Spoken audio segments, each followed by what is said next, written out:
और विज्ञान। तो इसमें भगवान शुरू में इस बात को स्पष्ट करके आए, अगर इस संसार बंधन से, इस संसार के सुख दुख के भाव से अगर ऊपर उठना है तो उसके लिए सबसे सरल साधन तो पिछले अध्याय में कहा, तस्मात् योगी भवार्जुन, तुम योगी बन जाओ। अब योगी कैसे बन सकते हैं? तो उसके लिए कह के आए कि मैया शक्तम, अपने मन को मेरे साथ जोड़ दो। अब मेरे साथ कहने का कृष्ण के साथ ऐसा अर्थ नहीं करता, बल्कि वो जो तत्व है जिसको ईश्वर हम कहते हैं, भगवान हम कहते हैं, और उसी तत्व को हमने इन अलग अलग रूपों में देखा कि जब मंदिर में आप गए तो मूर्तियां अलग अलग हैं और उन मूर्तियों से संबंधित जो भी मंत्र आदि हैं वो भी सब अपने अपने अलग अलग हैं, लेकिन हर मूर्ति के रूप में आप एक ही तत्व को देखते हैं कि हर एक मूर्ति के रूप में या हर एक रूप में आपने उसी तत्व को देखा। तो इसलिए अब वो जो तत्व है, भगवान कहो, परमात्मा कहो या ईश्वर कहो, उसके ये जितने भी रूप हैं, जैसे कल कह रहे थे, श्रद्धा तो सबके प्रति है, लेकिन विशेष श्रद्धा किसी एक के प्रति। जैसे घर में भी आपके परिवार के जितने भी सदस्य हैं तो सबके प्रति आपका एक समान भाव है कि अपनेपन का भाव सबके प्रति है, लेकिन किसी किसी के प्रति एक विशेष भाव भी है कि अब वो कौन है, वो सबका अपना अलग अलग है, लेकिन किसी एक व्यक्ति के प्रति आपका विशेष भाव, बाकी सामान्य भाव सबके प्रति। तो उसी तरह से जो परमात्मा के प्रति जो श्रद्धा है, भगवान के प्रति जो श्रद्धा है, तो सामान्य श्रद्धा तो भगवान के जितने भी रूप हैं सबके प्रति है, लेकिन विशेष श्रद्धा का भाव या आपके मन में विशेष भाव किसी एक के प्रति होगा तो उसको पहले खोजना पड़ेगा। तो इसलिए उस भाव के माध्यम से भगवान कहते तुम क्या करो, अपने मन को मेरे साथ जोड़ दो। अब किस रूप के साथ आप जोड़ते हैं वो आपका अपना व्यक्तिगत। और जो आजकल लोगों ने भ्रांतियां फैला रखी हैं कि अमुक देवता बड़ा, अमुक देवता छोटा, ये सब भ्रम है, वास्तविकता उसमें कुछ नहीं। जैसे मैंने पहले भी कई बार कहा कि जीवन के व्यवहार में एक दिन का ही आप विचार करो तो आपने अपने कितने रूप देखे। बच्चे आपके सामने आए तो आपने अपने को किस रूप में देखा?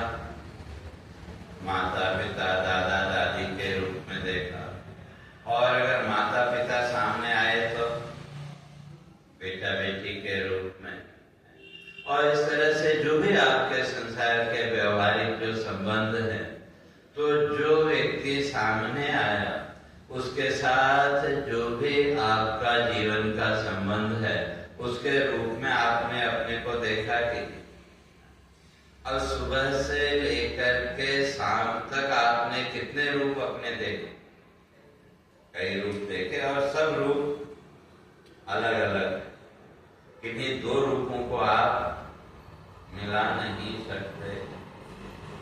और ये जो आपके रूप है, तो अब इसको आप छोटा बड़ा करके अलग कर सकते हैं क्या?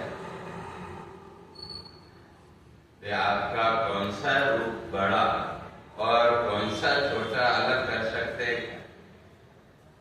तो जहाँ जिस रूप की आवश्यकता है वहाँ उसका महत्व, और उस समय वही रूप पड़ा।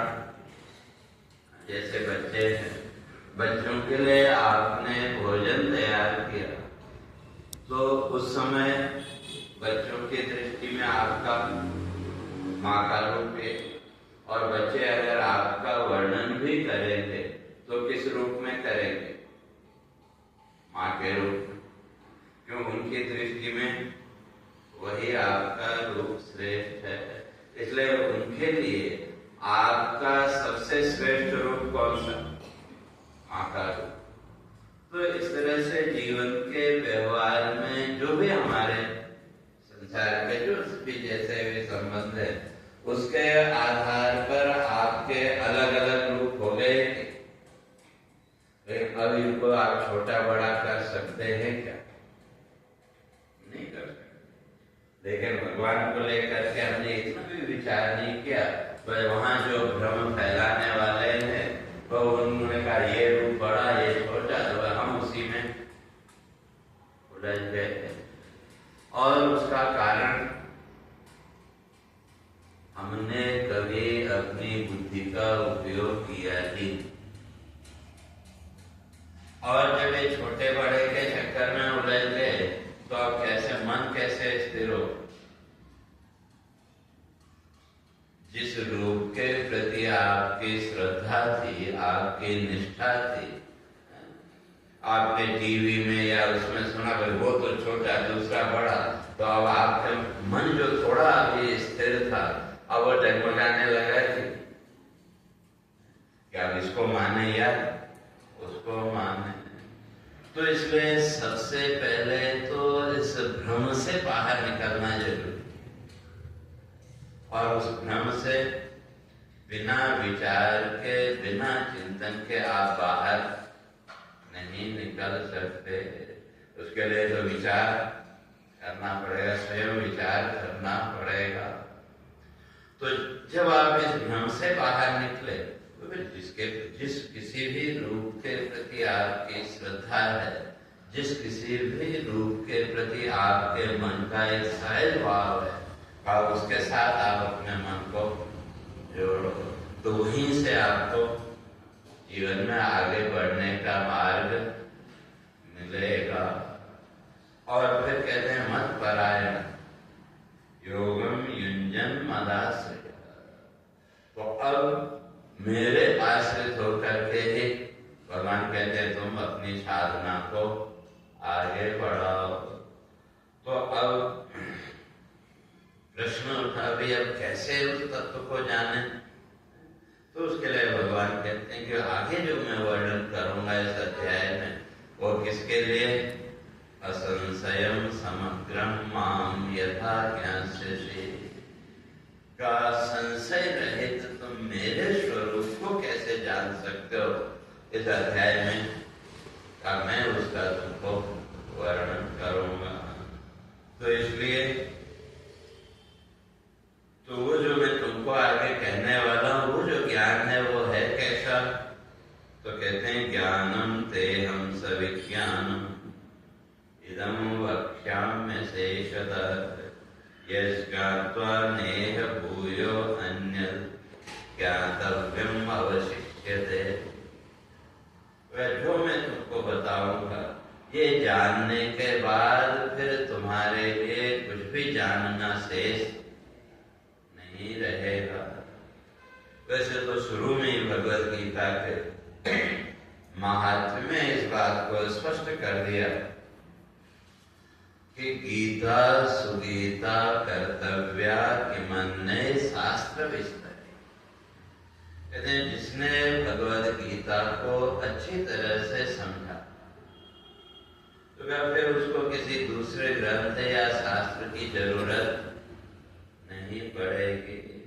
क्योंकि जो भगवद गीता है, भगवद गीता में कोई भी प्रश्न ऐसा नहीं कि जो आपके जीवन में प्रश्न उठता हो और उसका उत्तर भगवद गीता में न हो, ऐसा कुछ भी।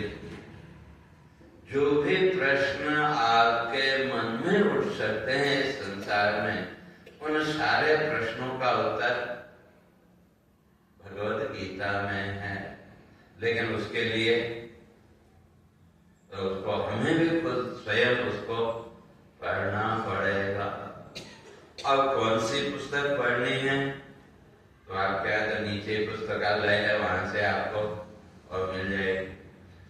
तो इसलिए भगवान कहते हैं जो भी मैं तुमको अब बताऊंगा, ज्ञानम तेहम सविज्ञान। अब मैं तुमको खाली सुनी सुनाई बात नहीं कहूंगा, ज्ञानम विज्ञान से मैं जो तुमको बताऊंगा वो कैसा विज्ञान। विज्ञान का अर्थ यहाँ साइंस नहीं, विज्ञान माना अनुभव।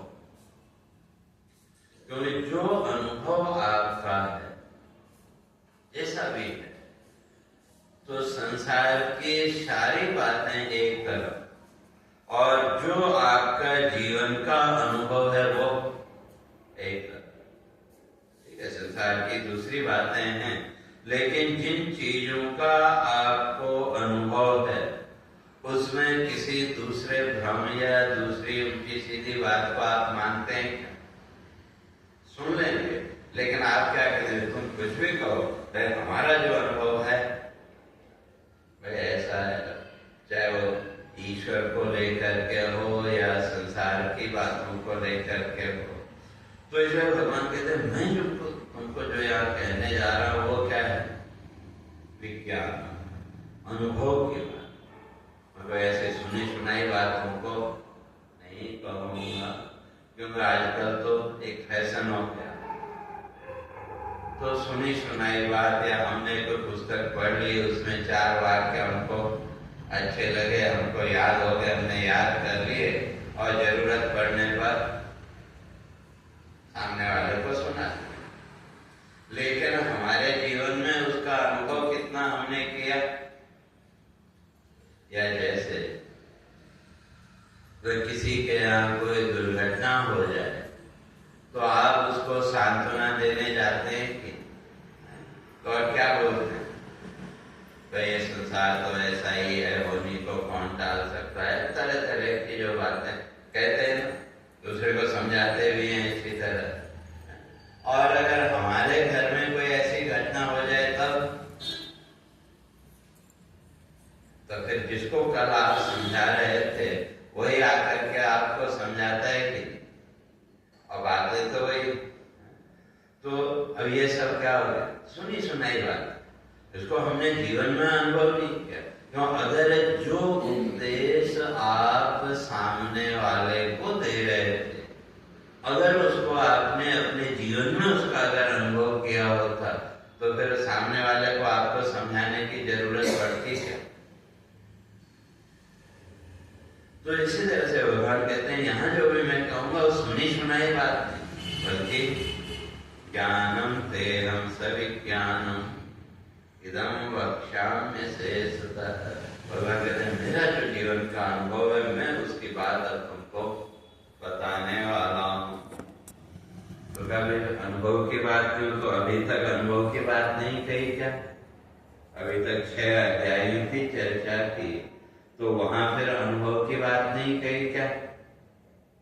या वहां ऐसे ही बोलते कि ऐसा नहीं, वो भी अनुभव की बात है। लेकिन भगवान कहते हैं आपको विशेष रूप से जो गूढ़ बात है वो मैं अब तुमको बताने जा रहा हूँ। क्यों? ये ज्ञान जिसको जान लेने के बाद न यह भूयो अन्य ज्ञातव्यम अवशिष्ट, तो फिर तुम्हारे लिए फिर दोबारा उसको जानना, दोबारा समझने की जरूरत नहीं पड़ेगी।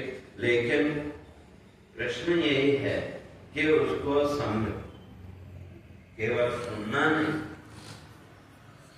तो इसलिए सुनने का जो हम लोग तो क्या करते हैं, ज्यादातर लोगों में क्या है, कहीं कोई सत्संग चल रहा हो तो एक फॉर्मेलिटी में जाओ, थोड़ी देर बैठे, 2-4 बातें सुनी और लेकिन अपने जीवन में हमने उसको कितना उतारा? क्यों? जब तक और उतारेंगे भी कैसे? केवल सुनने मात्र से काम नहीं चलेगा। इसलिए सुनना का अर्थ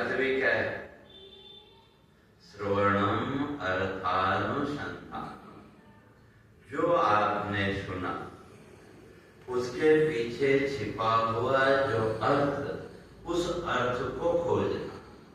जैसे कभी कोई आपको कोई बात कह दे जीवन के व्यवहार में, अच्छी या बुरी, तो वो बात आपको लगी, तो आप उसके अर्थ निकालते हैं कि सामने वाले ने ये कहा तो क्यों कहा, किस लिए कहा। और जब तक उसके अर्थ को आप खोज नहीं लेते तो तब तक बार बार वही दिमाग में घूमता रहता है कि। तो उसी तरह से कहते हैं कि भाई जो शास्त्र के जो भी शब्द हमने सुने, जो भी हमने सुना, उसके पीछे छिपा हुआ जो अर्थ, जब तक आप उसको नहीं खोजेंगे तब तक वो अपने जीवन में नहीं उतरेगा।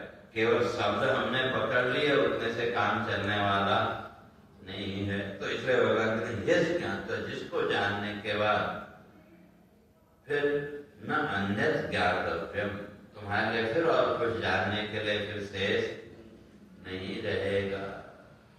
लेकिन फिर इतना ही होता तो फिर 18 अध्याय तक फिर क्यों भगवान ने चर्चा, तो वही कि सुना तो सही अर्जुन ने, लेकिन उतनी दृढ़ता से नहीं। जैसे भाई आप भी 1 घंटा यहाँ प्रवचन सुनते हैं तो उसमें कितनी बातें पकड़ में आई, तो बीच बीच में कभी वो संसार की वृत्ति आ गई, कोई वो आ गया, तो थोड़ी देर के लिए, जितनी देर वो संसार की वृत्ति, और शब्द तो कान में पड़े लेकिन पकड़ में कुछ नहीं आया, और बिल्कुल नहीं समझ में आया, ऐसा भी नहीं कह सकते।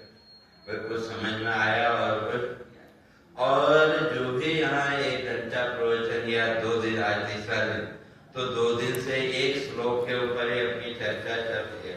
तो बात तो उतनी सी, लेकिन उतनी सी बात को बताने के लिए अलग अलग उदाहरण, अलग अलग दृष्टांत के द्वारा, तो जो कुछ भी हमने सुना, जो कुछ भी हमारे समझ में आया, जब उसका हम विचार करेंगे तो बात तो इतनी सी, तो जब उसका विचार करेंगे तो वो जब हमारी पकड़ में आएगा तो फिर उसके लिए हमको दोबारा परेशान होने की जरूरत नहीं। जितना समझ में आया वो हमारे जीवन में वो दृढ़ता उसकी आती जाएगी, और जब वो दृढ़ता जीवन में आएगी तो धीरे धीरे वो जो हमारा चिंतन है, वो जो हमारा ज्ञान है, वो हमको इस संसार के सुख दुख से बाहर निकालने में मदद करेगा। अब ऐसा नहीं कि भाई अब हर समय उसी बात को हम दोहराते रहे, ऐसा, लेकिन जो हमने समझा है, जब उसकी जरूरत होगी वो तुरंत हमारे सामने आएगी, ये ऐसा नहीं ऐसा है। तो अब जीवन की परिस्थितियां तो उतार चढ़ाव का है, लेकिन वो जो हमारा चिंतन है, वो जो हमारा विचार है, वो हमको उससे बाहर निकलने में मदद करेगा। तो इसलिए कहते हैं भूयो अन्यत् ज्ञातव्यम न अवशिष्य, फिर तुम्हारे लिए कुछ जानने के लिए फिर आगे शेष नहीं रहेगा। तो अर्जुन कहते हैं जल्दी बताओ, कार्य इतना सरल नहीं, क्यों उस स्थिति तक पहुंचने के लिए तो मनुष्याणाम सहस्रेषु कश्चित् यतति सिद्धये यतताम विशुद्धानाम कश्चिन् माम वेत्ति तत्त्वतः। कहते ये इतना सरल भी नहीं। क्यों?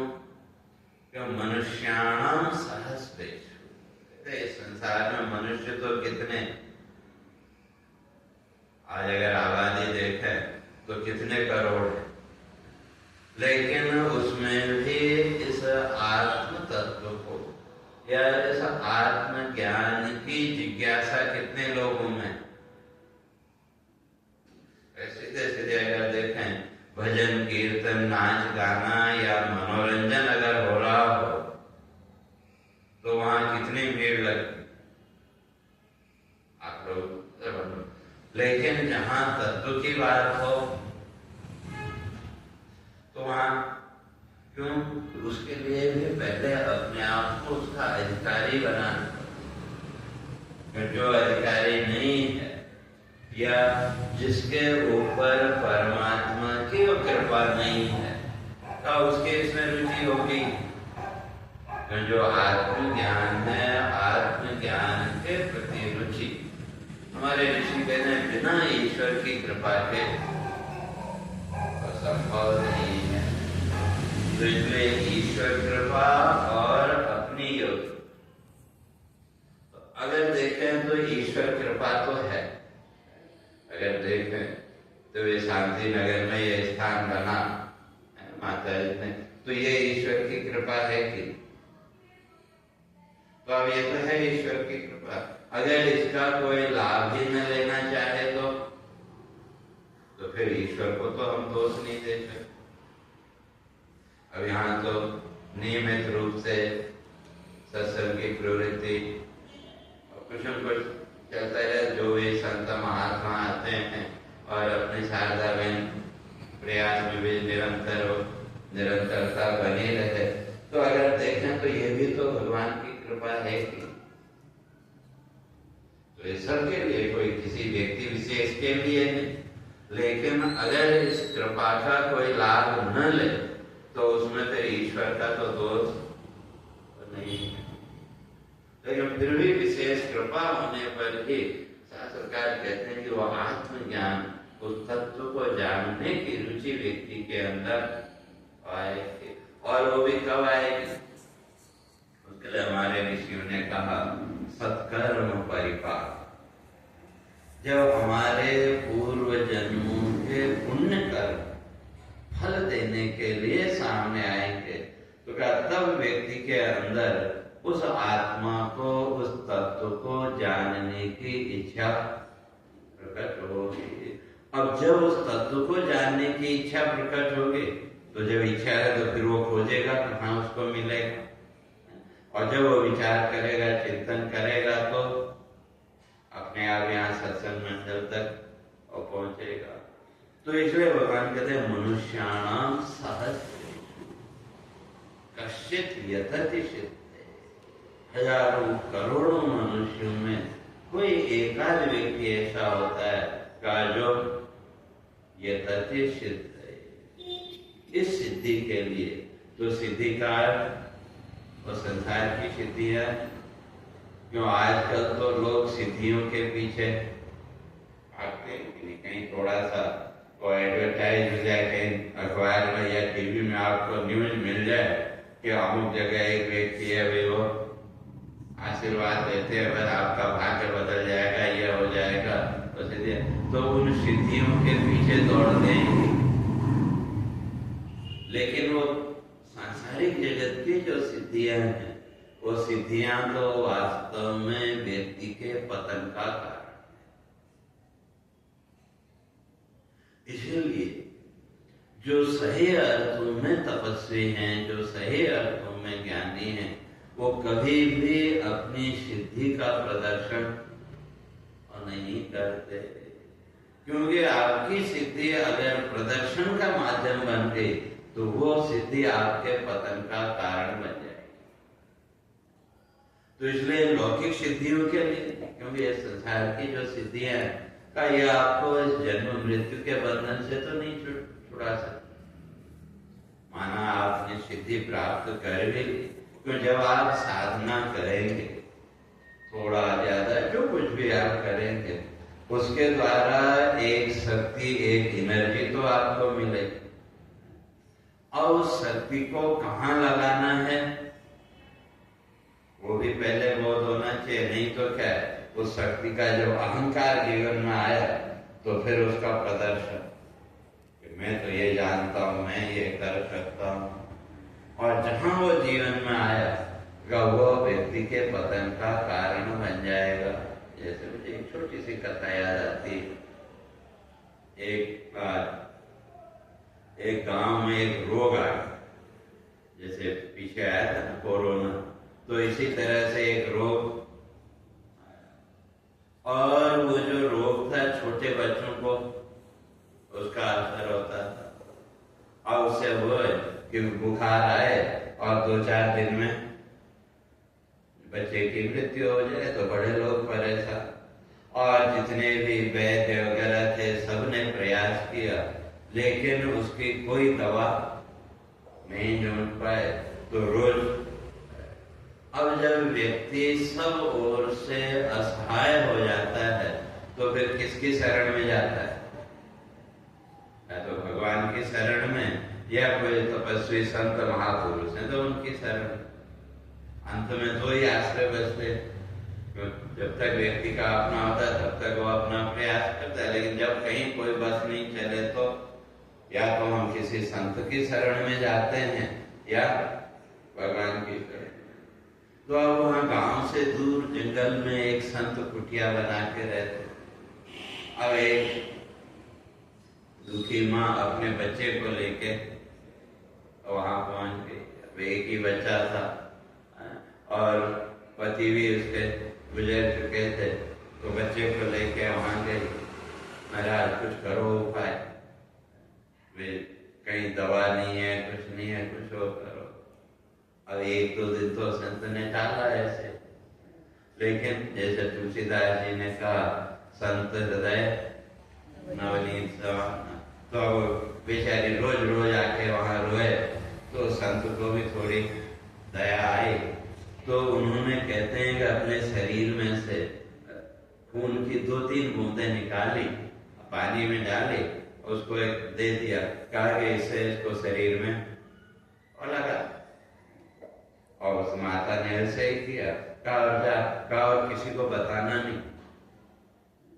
तो अब देखो बच्चे को पूरे शरीर उसने पोंछा और उसको घर लेके आ गए। अब उसके बाद धीरे धीरे उसका रोग ठीक होना शुरू हो गया। तो 2-3 दिन में तो बच्चा एकदम स्वस्थ हो गया। तो अब आसपास वाले सब उसके बाद तूने क्या किया? भाई तेरा बच्चा ठीक हो गया तो तूने क्या दवाई की, क्या? अब 1-2 दिन तो वो भी टालती रही, लेकिन सबका प्रेशर दवा में अंत में उसको बताना पड़ा कि ऐसे ऐसे मैं वहां संत के पास गई थी, तो उन्होंने ऐसा किया, उससे मेरा बच्चा ठीक हो गया। अब जैसे ही पता लगा तो अब तो वहां संत के पास लोगों की भीड़ लगनी शुरू हो गई। अब क्या करे? अगर खून नहीं देते हैं तब भी मुश्किल, देते हैं तब भी मुश्किल। लेकिन पहले दिन तो लोग थोड़ा कम थे, तो थोड़ा सा उन्होंने निकाल के दे दिया, लेकिन दूसरे दिन फिर और भीड़ बढ़ गई। तो अब समस्या होगी, नहीं दें तो भी काम नहीं चले। तो इस तरह से करते करते वो देते देते संत की हालत ये हो गई कि अब वो उठ भी नहीं पाते, इतने कमजोर थे। लेकिन अभी रोगी बहुत थे, तो लोगों ने क्या किया, और संत को पकड़ा और पैर बांध के उल्टा लटका। अब जिसको जान से लगे, कोई कहीं चीरा लगाए, कोई लगाए, और अंत में मृत्यु। तो इसलिए कि संसार ये जो सिद्धियां हैं, अगर वो सिद्धियां आपके जीवन में प्रदर्शन का माध्यम बन गई तो वो आपको पतन की ओर ले जाएगी। और वो कब, जब उस सिद्धि का हमारे जीवन में अहंकार हो गया, अगर उस सिद्धि के अहंकार को हमने पकड़ लिया तो वो अहंकार प्रदर्शन का कारण बनेगा, और वो प्रदर्शन फिर हमारे जीवन में पतन का कारण। तो वो सिद्धि नहीं। तो इसलिए यहाँ कहते हैं आत्मज्ञान की स्वस्वरूप का ज्ञान। क्यों? संसार की भौतिक सिद्धियों को प्राप्त करने के लिए तो बहुत लोग लगे होते, जो भी बड़े बड़े तपस्वी या जो लोग वहां गए प्रयाग में, या रोज टीवी में देख रहे होंगे तो रोज कोई कोई नया प्रदर्शन देखने को मिलता है। वो सब क्या है? वो अपनी सिद्धियों का प्रदर्शन है। तो किसके लिए? उसको कहते हैं शास्त्र में लोकेश्वर। लोग मुझे माने, मुझे सम्मान दें, लेकिन वो सम्मान की इच्छा होते होते वही क्या बन जाएगी, फिर धीरे धीरे पतन का कारण। तो इसलिए जो सही अर्थों में जो साधक है का वो कभी भी अपनी सिद्धि का प्रदर्शन नहीं करेगा। तो अब ये जो लौकिक सिद्धियां हैं ये तो थोड़ी देर की क्षणिक, जो लौकिक सिद्धि आपने प्रकट भी कर ली तो उसके द्वारा आपको इस संसार में मान सम्मान तो मिल जाएगा, लेकिन जन्म मृत्यु के चक्र से तो ये अणिमा आदि जो अष्ट सिद्धियां हैं, जन्म मृत्यु के चक्र से तो ये आपको नहीं बचा सकते। हाँ ठीक है, थोड़ी देर का आपको सम्मान, प्रसिद्धि, यश वो सब मिलेगा, लेकिन जन्म मृत्यु का चक्र उससे छूटने वाला नहीं है। लेकिन यहाँ जिस सिद्धि की भगवान बात कर रहे हैं वो सिद्धि है कि स्वयं को इस जन्म मृत्यु के चक्र से मुक्त कर। तो इसलिए इस संसार के जन्म मृत्यु के चक्र से मुक्त होने के लिए कितने लोग प्रयास करते हैं? कोई एक।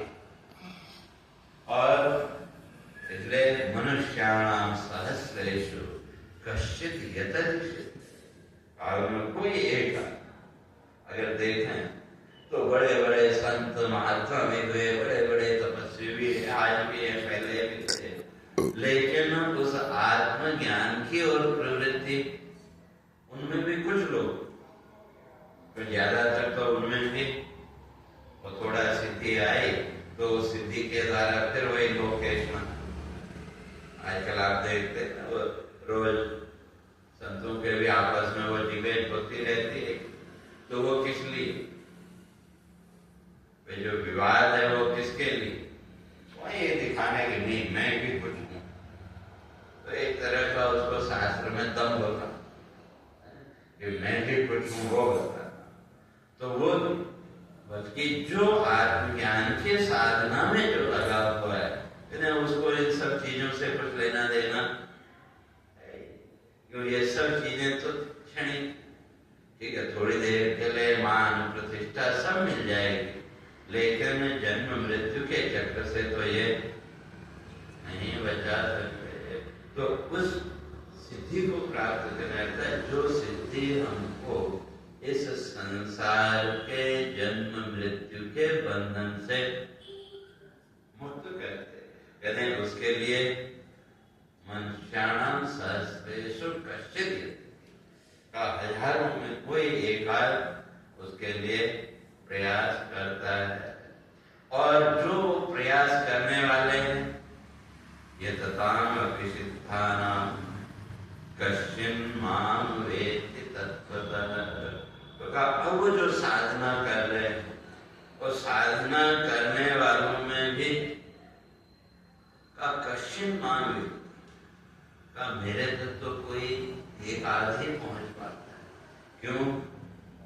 क्यों जहां आप उस साधना के मार्ग पर आगे बढ़े, बहुत साधना करते हैं, लेकिन फिर भी जब तक आपका मन पूरी तरह से पवित्र नहीं होगा, जब तक मन पूरी तरह से शुद्ध नहीं होगा, तो कहीं न कहीं एक अहंकार का भाव सूक्ष्म रूप से वो बैठा, और जहां वो अहंकार का भाव अगर प्रकट हो गया तो फिर आप उस रास्ते पे चलते हुए भी वहां तक नहीं पहुंच सकते।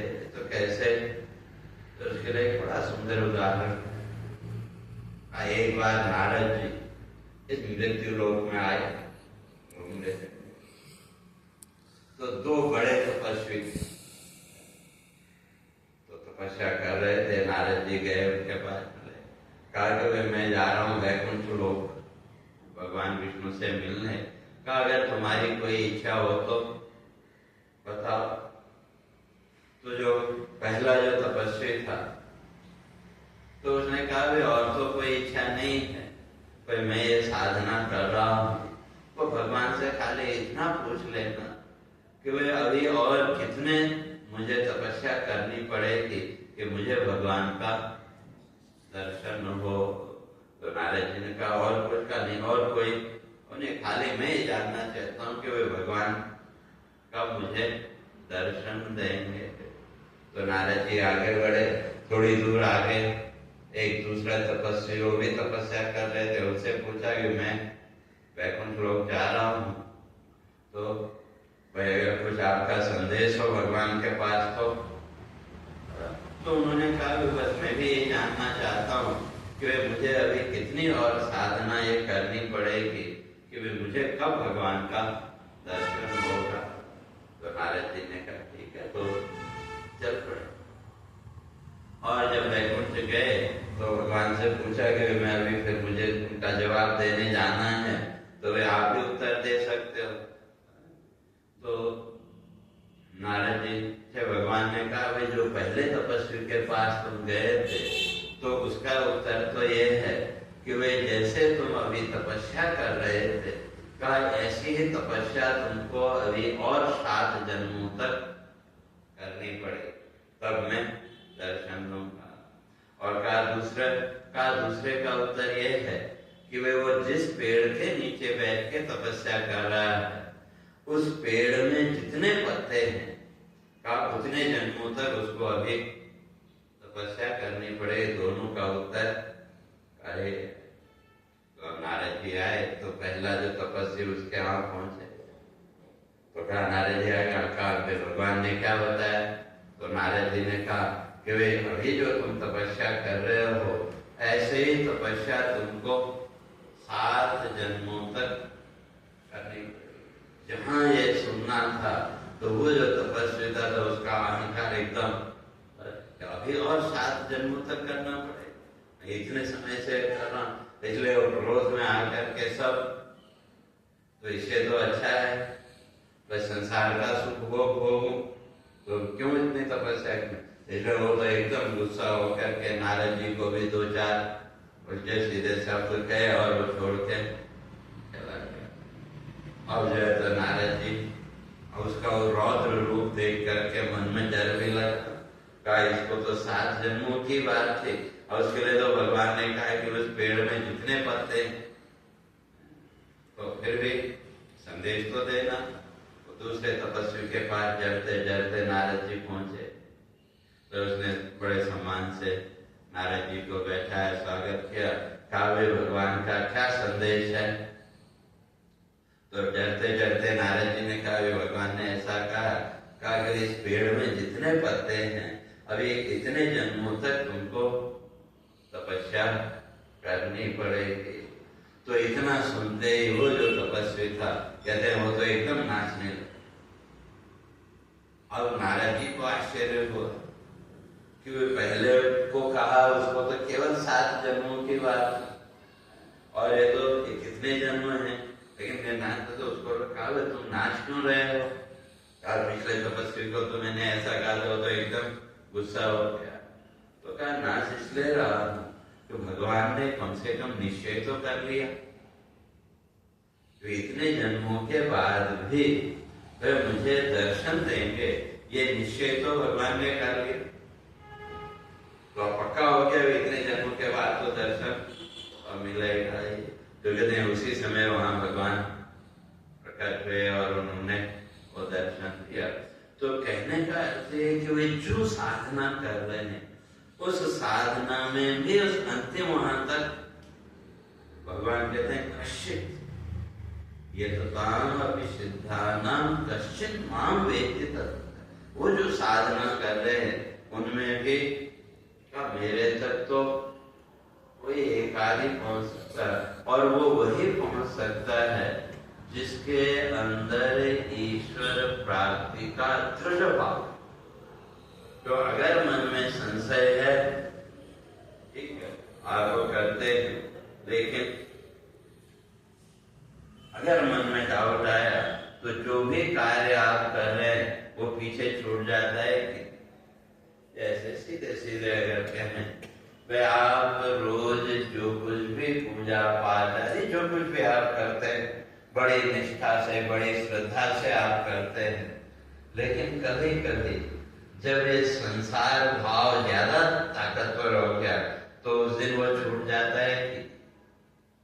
और जब एक बार छूटा तो फिर दोबारा उसको लाइन में आने में 2-4-10 दिन तो लग ही जाते। हाँ ठीक है, अब वो आपकी दृढ़ इच्छा शक्ति है तो दृढ़ इच्छा शक्ति के द्वारा आपने अगले दिन अपने आप को उसमें वो कर लिया, या कहीं वो इच्छा शक्ति आपकी कमजोर पड़ गई तो 2, 4, 10 दिन या महीना भी निकल जाता है। तो इसलिए कहते हैं वो दृढ़ता अपने अंदर होनी जरूरी है। तो इसलिए कश्चिन मां वेद, इसलिए वो तत्व रूप से तो कहा कोई एक आध ही मुझे जान सकता है। और उसके लिए पहले हमें अपने मन को संसार की वासनाओं से मुक्त करना पड़ेगा। और ये संसार की वासनाएं कोई आज की एक जन्म की नहीं, अनेक जन्मों की वो संसार वासनाएं हमारे चित्त में भरी पड़ी। और यहाँ भी हम साधना करते हैं तो उसमें भी कहीं न कहीं संसार भाव है। अब कितना है वो अलग बात है, क्योंकि यहाँ आपने वेदांत का, गीता आदि का श्रवण किया तो जितना कुछ भी समझ में आया उसके द्वारा कुछ तो कम हुआ, लेकिन फिर भी पूरी तरह से वो संसार भाव निकल गया ऐसा नहीं, और कुछ नहीं निकला ऐसा भी नहीं। तो पता है सब कुछ है, लेकिन फिर भी वो चित्त संस्कार हमको फिर संसार की ओर खींच के ले आते। या जैसे कई बार मैंने भी कहा कि वे जो भी साधना है, जो भी भगवान की पूजा अर्चना, वो संसार की वस्तुओं के लिए नहीं बल्कि किसके लिए होनी चाहिए? आत्म शुद्धि के लिए, मन की शुद्धि के लिए। ये पता भी उस समय प्रकट भी होता है और दृढ़ता भी हमने अपने अंदर लाई, लेकिन फिर थोड़ी देर में फिर वो जो अनेक जन्मों के वो जो चित्त संस्कार वो फिर खींच के हमको संसार की ओर लेके गए। तो इसलिए उसके लिए भगवान ने कहा कि वे जैसे हो जाए फिर उसको खींच के। तो ये जो निरंतर जो अभ्यास है, तो इस अभ्यास से क्या होगा, धीरे धीरे हमारा मन मजबूत होगा और उससे वो शुद्धता भी होगी। जैसे बर्तन साफ करने के लिए वो जो भी है उसको कई बार घुमाते हैं, तो जरूरी नहीं कि वो एक ही बार में साफ हो जाए। अगर ज्यादा मैल है तो आपको 2-4 बार, और अगर हल्का फुल्का मैल है तो एक बार। तो इसी तरह से ये जो दर्शन हमारे मन की वृत्ति गई संसार की ओर और हमको पता है कि उसको नहीं जानी चाहिए, फिर उसको खींच करके फिर लाना। तो ये जो घर्षण होगा तो भगवान कहते हैं इसके द्वारा भी धीरे धीरे हमारा जो मन है वो शुद्ध होगा। और धीरे धीरे जब शुद्ध होगा तो फिर नई वृत्ति नहीं बनेगी। अब पुराना पीछे का जो भी हमारा प्रारब्ध भोग है वो तो हमको भोगना ही पड़ेगा। तो इसलिए भगवान ने आगे कहेंगे अनेक जन्म संसिद्ध, तो उसके लिए तो अनेक जन्म तक वो साधना करनी पड़ेगी। और कम से कम कितने, तो कम से कम 3 जन्म। अगर हमारी वो दृढ़ साधना है तो कम से कम 3 जन्म, और ज्यादा से ज्यादा तो कितने भी हो सकते। अगर हम साधना के द्वारा हम अपने चित्त संस्कारों को पवित्र करते हैं तो अभी हम कहाँ हैं? कलयुग में। कलयुग में है, यहाँ साधना के द्वारा जितना भी हम अपने मन को शुद्ध कर पाए, पवित्र कर पाए, क्योंकि जो भी साधनाएं हैं वो संसार के फलों के लिए नहीं बल्कि हमारे मन को पवित्र करने के लिए। तो अब जितना हम अपने मन को पवित्र कर पाए, चित्त को शुद्ध कर पाए, तो फिर अगला जन्म फिर कलयुग में नहीं, फिर मान लो त्रेता द्वापर में, और फिर त्रेता, और फिर सतयुग। तो इस तरह से एक एक युग का अंतर पार करते हुए जब कहाँ पहुंचे, सतयुग में पहुंचे, तो कहा फिर वहां से और मुक्ति। तो इसलिए ये जो साधना का एक जो क्रम है ये कम से कम इतना वो मानते हैं जो लेकिन जिसकी पूर्व जन्म की दृढ़ साधना है और जिसका वो चित्त शुद्ध है पूरी तरह से, जिसने अपने चित्त को इस संसार भाव से ऊपर उठा लिया, वो तो इसी जीवन में भी इस संसार बंधन से मुक्त हो सकता है। तो अब महत्व इसका है कि वे जो भी हम साधना करते हैं उसके पीछे हमारा भाव क्या है।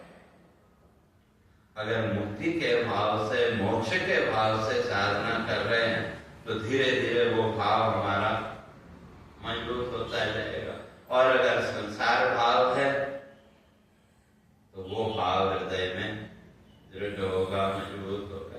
केवल मुंह से कहने से काम नहीं चले, हमारे मन का जो भाव है, हमारा हृदय का जो भाव है वो कैसा है, महत्व उसी का। तो इसलिए भावो ही विद्यते देव तस्मात् भावो विकार।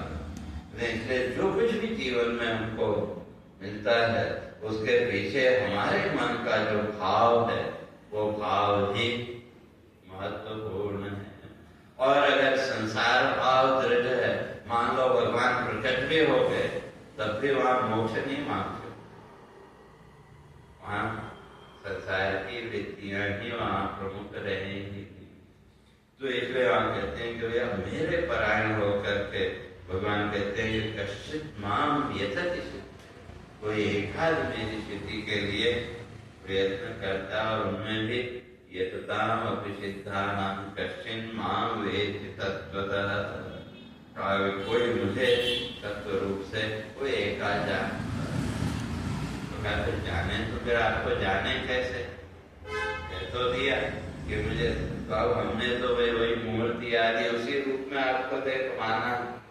जो सामान्य संसारी प्राणी है तो उसने ईश्वर को केवल उस रूप तक सीमित माना कि वो रूप सामने आया तो हमारा सिर श्रद्धा से जुट गया। का उसके अलावा ईश्वर की कोई कल्पना या कोई चिंतन है क्या जीवन, सामान्य व्यक्ति के जीवन में उसके अलावा भगवान का और कोई विचार नहीं। वहां एक मूर्ति जो भी हमारी परंपरा से हमने सीखा, पर वहां तो हम ईश्वर को मानते हैं, उसके अलावा ईश्वर भाव हमारे अंदर प्रकट बोलते हैं हम कण कण में भगवान है, लेकिन ईश्वर को देखने की प्रवृत्ति केवल मूर्ति तक या उस चित्र तक ही हमारी सीमित है। तो तब भगवान आगे कहते हैं कि मुझे जानने के लिए साधन फिर क्या है, तो वही यहाँ कहते हैं कि भाई मेरी दो प्रकार की प्रकृति, एक परा प्रकृति और एक अपरा प्रकृति। प्रकृति माने स्वभाव, प्रकृति का अगर सीधा अर्थ करें, प्रकृति माने स्वभाव, सामान्य जीवन में बोलते हैं उसकी प्रकृति तो ऐसी। तो भगवान कहते हैं मेरी दो प्रकार की, परा और अपरा। और जो परा प्रकृति है, परा यया तद अक्षरम अधिगम्यते, जो परा प्रकृति है का उसके द्वारा उस तत्व का, अक्षर तत्व का जीवन में बोध होता है। और यहाँ संसार में जो हम देख रहे हैं ये अपरा प्रकृति। और वो कौन कौन, तो ये कहते हैं भूमि रापो नलो वायु खम मनो बुद्धिरेव च अहंकारम इति यम्मे भिन्ना प्रकृतिरष्टधा। कहते मेरी 8 प्रकार की, ये 5 भूत, पृथ्वी जल तेज वायु और आकाश, और मन बुद्धि और अहंकार। तो ये 8 प्रकार की प्रकृति संसार, और ये मेरे से भगवंत ने मेरे से भिन्न। लेकिन ये जो प्रकृति है 8 प्रकार की का मेरी सत्ता के बिना तो काम नहीं करती। जैसे पृथ्वी है, पृथ्वी को अगर देखो करोड़ों वर्षों से इस सृष्टि में जितने भी जीव हैं, तो वो सारे जीवों का पालन पोषण वो कर रही है।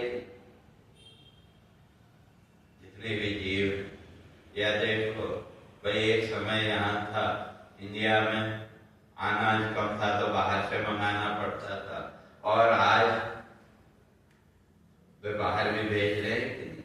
अगर भूमि की बात करें तो भूमि तो उतनी, और अगर पॉपुलेशन की बात करें तो उस समय और आज कितनी बढ़ गई, लेकिन सबका पेट भर रहा है कि तो ये जो पृथ्वी है, पृथ्वी कहां से हो रहा है?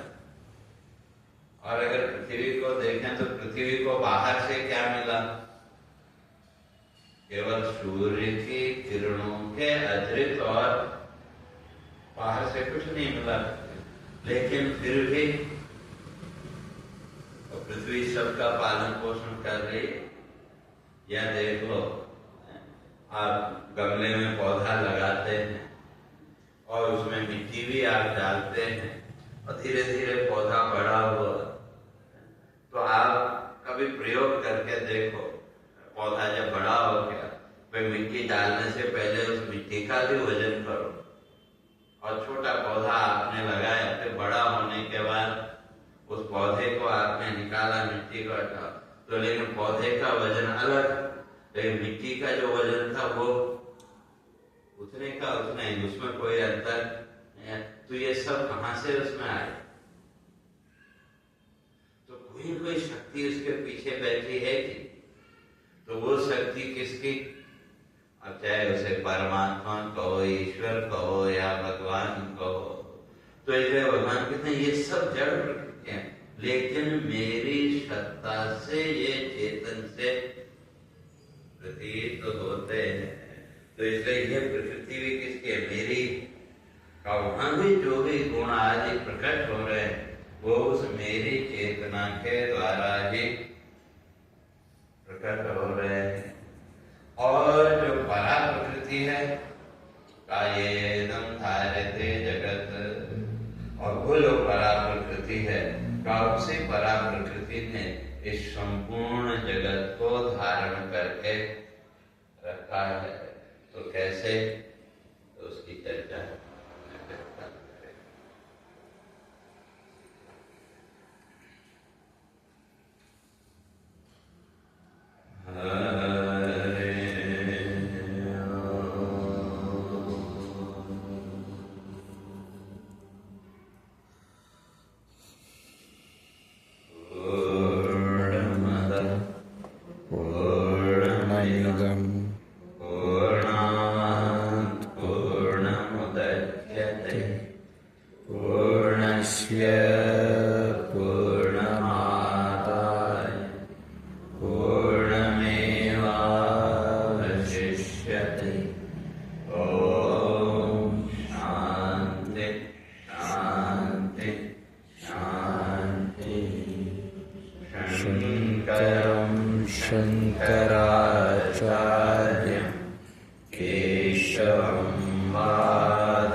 दक्षिणा